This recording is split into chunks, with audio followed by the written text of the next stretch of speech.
Rise up, rise up, rise up. That's what today is all about. That's what the celebration today is all about. And what we're going to be talking about, looking at within each of us.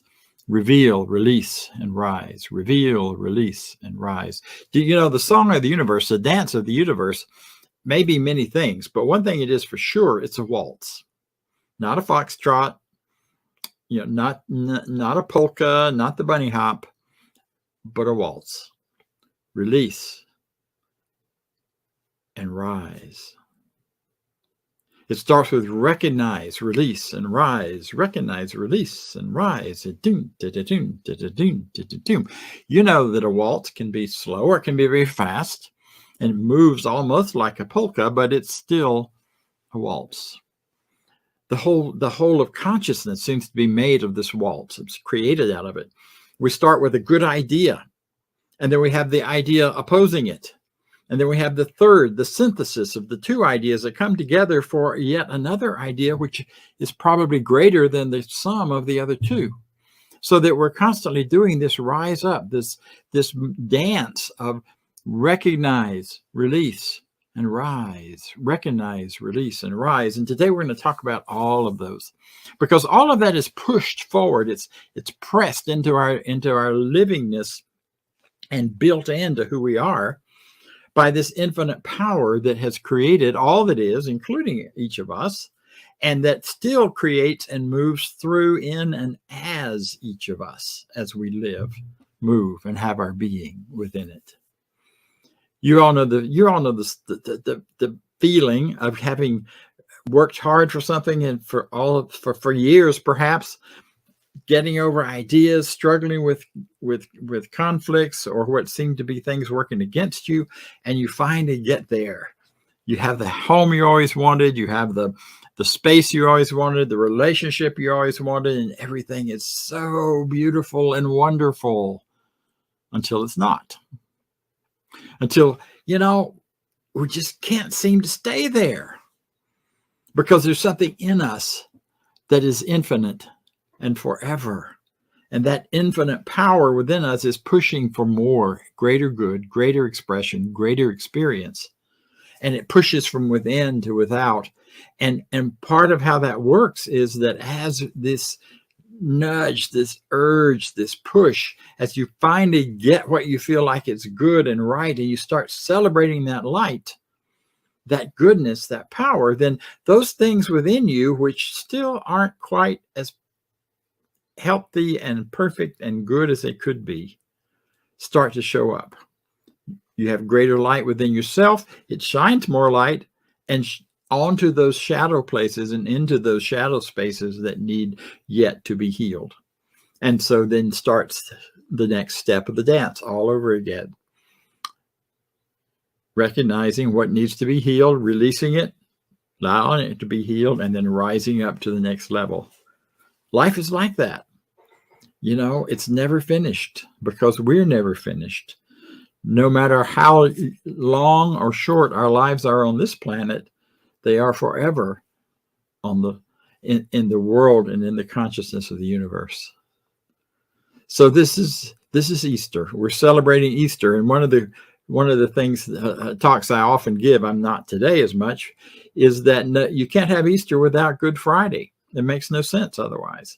Rising up, rising to that new life, that newness, that overcoming, holding you back, overcoming whatever's holding you back, wouldn't happen if there weren't some place where at some point you surrender. You let Good Friday take it all away, and you leave behind those things that no longer serve you, those things that may be hateful, or those things that may be self-doubts and beliefs that you are anything other than the infinite power of God having an individual experience in life.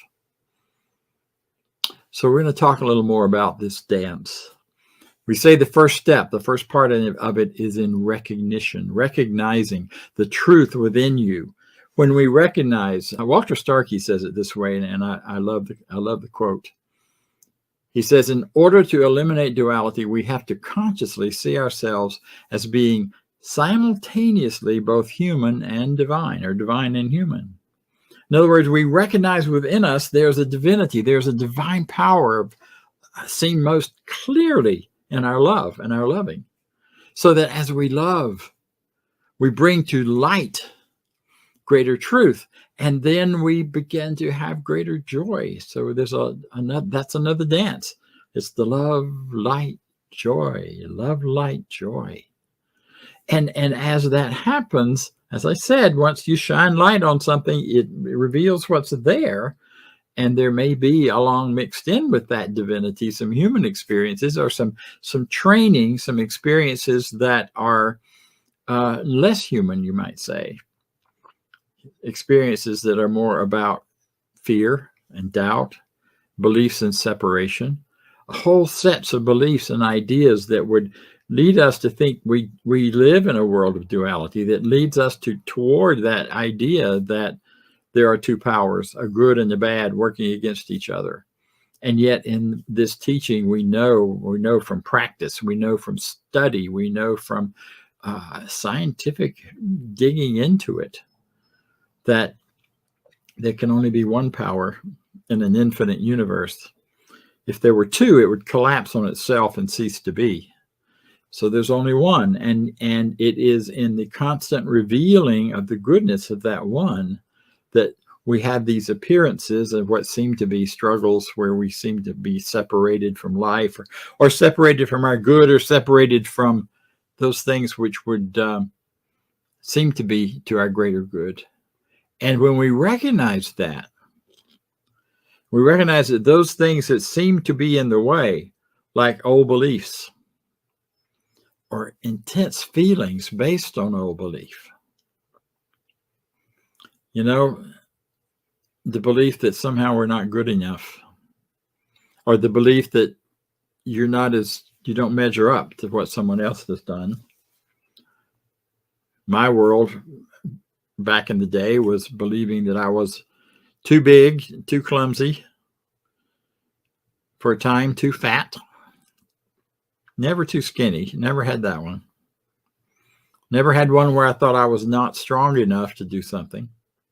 But all of those self-talk, those negative things we say to ourselves, about ourselves, those are those things that need to be released. Those are those things that by changing our belief system and releasing them, we can begin to move to the next step. Dr. Holmes says this about the release piece. He says, releasing the weight of past limiting beliefs and judgments frees us to rise up in faith, which is the mental assertion elevated to the plane of realization. Now, that's a powerful, packed statement. For rising up to that, or moving, releasing the old stuff and moving into manifesting the new, releasing that idea into the creative process to allow a different experience of life. That's a very powerful part of this whole thing. See, and what's so important in these first two steps is that this is not a teaching about avoiding reality. It's not a teaching about pretending things are any different than they are.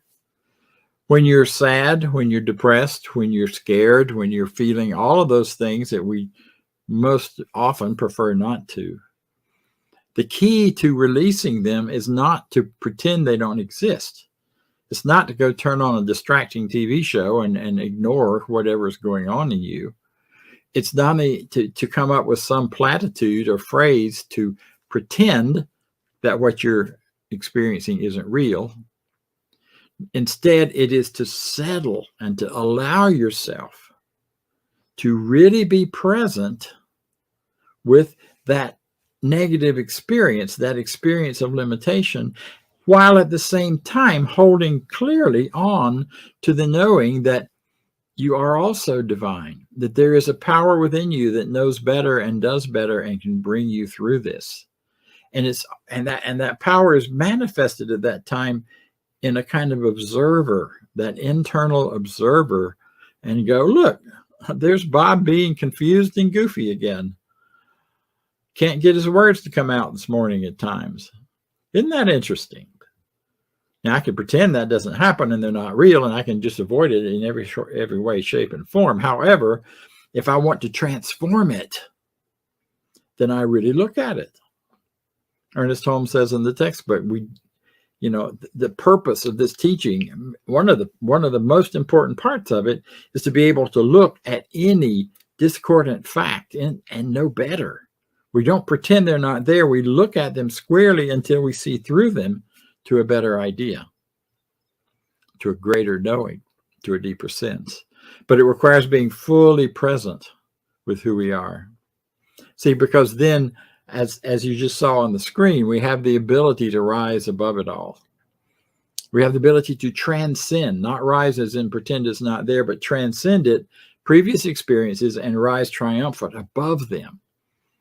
But we shall never triumph over them while we persist in going through the old mental reactions.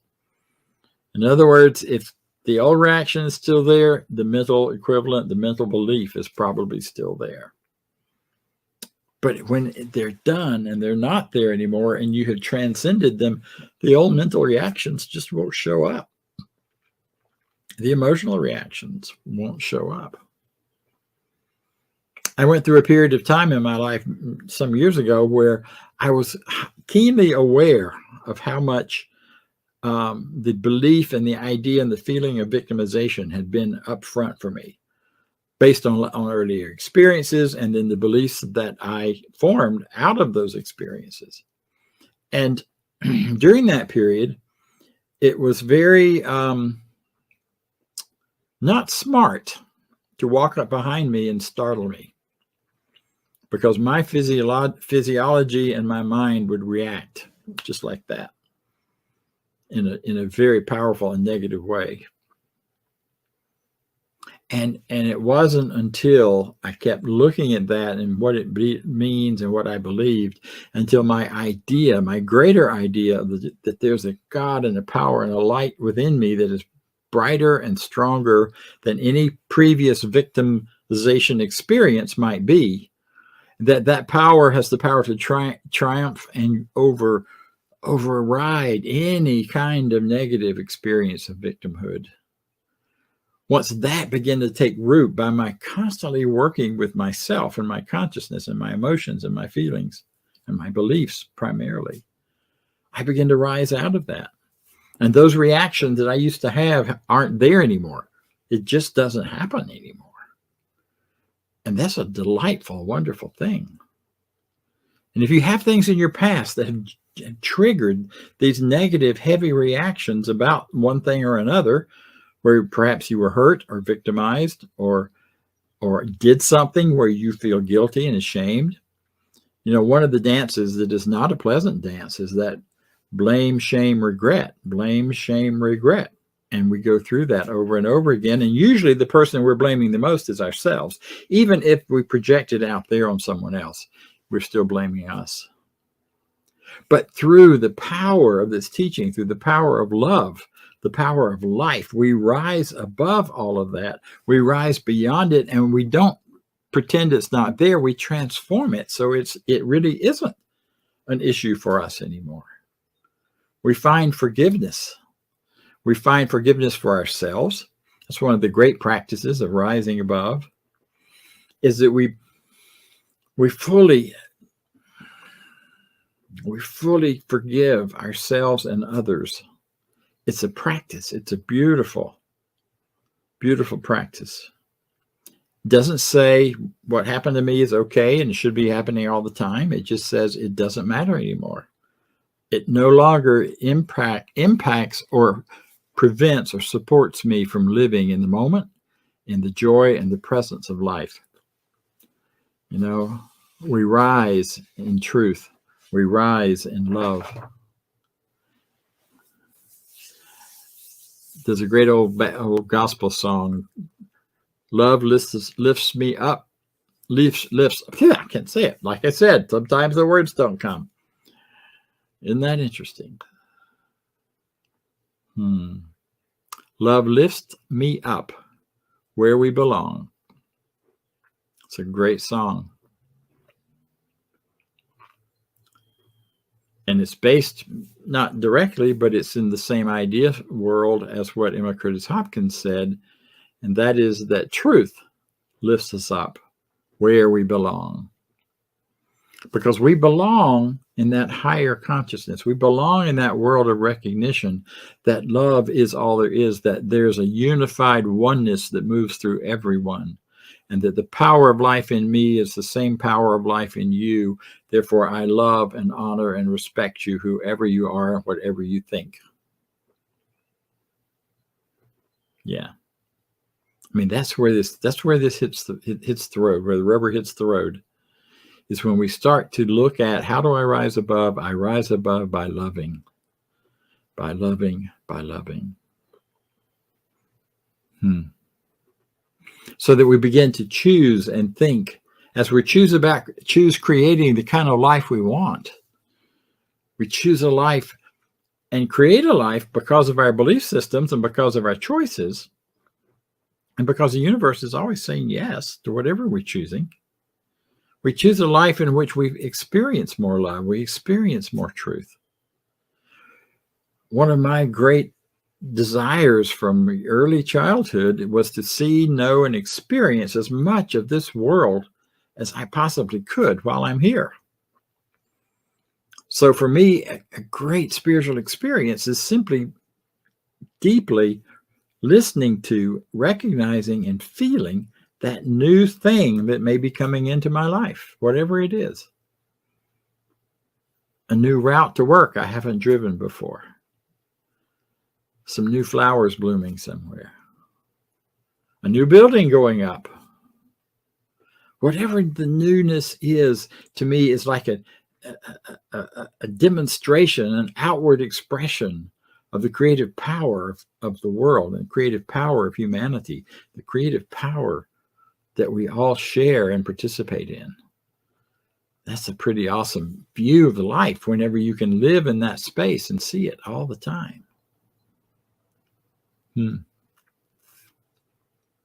Emerson said that one of the great ways to experience an expanded life, to get past our fears of taking risks and stepping out, is if you have an idea of good for you, good for others, hurting no one, and you're afraid of it, afraid to do it because of the risk, do it anyway. If you're afraid of it, do it anyway, because that will end the fear more than anything else. Standing back and trying to talk yourself out of it doesn't do it. But do it anyway. Write a new story. Write a new story about yourself from a perspective of self-love, self-care, and then self-expression for that which you would give to the world and create in the world as your highest and best idea. Take time sometime this week to write it out, or at least to make notes about what it might look like and who you might be and how you might live. If you are coming from a place of self-love and care, because you can't do that without also loving others. Love is the whole piece. You know, we are spiraling through space, and it is incredible the speeds at which your body is moving right now, in terms of spinning around the planet, that's spinning around a solar system or a sun, that's spinning through a solar system, that's spinning through a universe. And when you look at how all of that is happening at once, it turns into a great spiral that you are personally involved with. So I invite you to consciously join the waltz with the divine within you, to waltz and dance with that divine within you. And as you do, you are spiraling into greater living, higher truth, and constantly expanding good for yourself and the world around you. And as you do this, you bring greater good to you, to the world, to all of us. Because you are wonderful, and so am I, and so it is.